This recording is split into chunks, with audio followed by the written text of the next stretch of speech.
Hello नमस्कार. आज होती माझी थोडीशी तब्येत खराब, पण कामं काही संपायचं नाव घेतच नाही. पण म्हटलं आता सकाळची चहा तरी थोडी बसून रिलॅक्समध्ये एन्जॉय करावी. मग अद्रक आणि इलायची टाकून मस्त अशी चहा बनवली आणि लगेचच बाल्कनीत जाऊन उन्हात अशी एन्जॉय केली. पण थंडी इतकी वाजत होती, इतकं थंड वारं सुटलेलं आहे ना, काय सांगावं.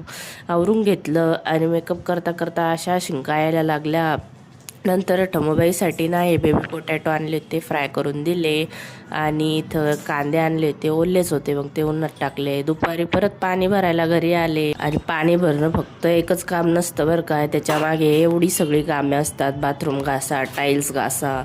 मग हे करून ना माझी बाल्कनी क्लीन करून घेतली. ह्या बाल्कनीला क्लीन करणं खूप गरजेचं असतं. संध्याकाळच्या टायमाला चाललो होतं थोडंसं भटकंती करायला, घरी आलो तूप घेऊन. तूप काढून ठेवलं. आजच्या ब्लॉग्समध्ये एवढं. चला भेटूया नेक्स्ट व्हिडिओमध्ये. बाय.